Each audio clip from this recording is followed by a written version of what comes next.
একটা কথা কি জানেন, এই দুনিয়াতে যতদিন বেঁচে থাকবেন ভালো কিছু করার চেষ্টা করবেন। আপনি যদি এই দুনিয়াতে ভালো কিছু করেন ভালো প্রতিদান পাবেন, ওই পারে গিয়ে ভালো প্রতিদান পাবেন। আপনি এখানে খারাপ কিছু করতেছেন, আপনি খারাপের প্রতিদান পাবেন। এই দুনিয়াতে বাঁচবো কয়দিন? একদিন না একদিন তো মরণ হবে। মরণ না হয়ে আমরা কোথায় যাব? আল্লাহর বান্দা রাসূলের উম্মত যখন হয়েছি, একদিন একদিন মরণ তো হতে হবে। শেষ নবীর উম্মত যখন হয়েছি, এটা আমাদের সৌভাগ্য। শেষ নবীর উম্মত হয়েছি, আমাদের একদিন একদিন মরণ হবে। আমরা যদি এই দুনিয়াতে কয়দিন বাঁচি, নিঃশ্বাসে যেমন বিশ্বাস নেই, আমরা ভালো কিছু করি, আমরা ভালো কিছু করে এই দুনিয়া থেকে চলে যাই।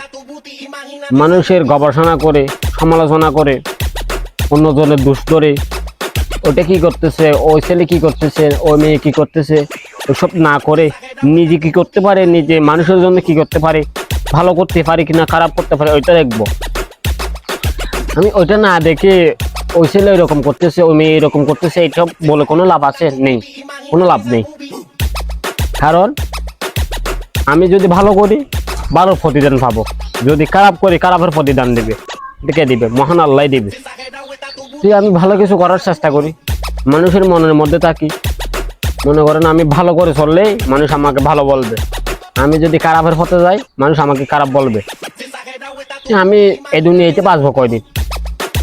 আমি দুনিয়াতে বাঁচবো কয়দিন? ভালো করে চলার চেষ্টা করি। এই দুনিয়াতে যতদিন বাঁচবো ভালো করে চেষ্টা করি বাঁচার জন্য। আমি যদি মানুষের মনে আঘাত দিয়ে বাঁচি বা মানুষের মনের মধ্যে কষ্ট দিই, মন ভাঙার মসজিদ ভাঙার সমান, এরকম একটা কথা আছে না? মানুষের মন ভাঙার মতো কথা বলবো না, ওরকম বড় ধরনের কথা বলবো না। মানুষের মনে আঘাত লাগে বা কষ্ট লাগে ওরকম কোনো কথা বলবো না। ভালো ব্যবহার করবো, ভালো আচরণ করবো। আরেকটা কথা আছে, আরেকটা কথা হলো কি, ব্যবহার বংশের পরিচয়।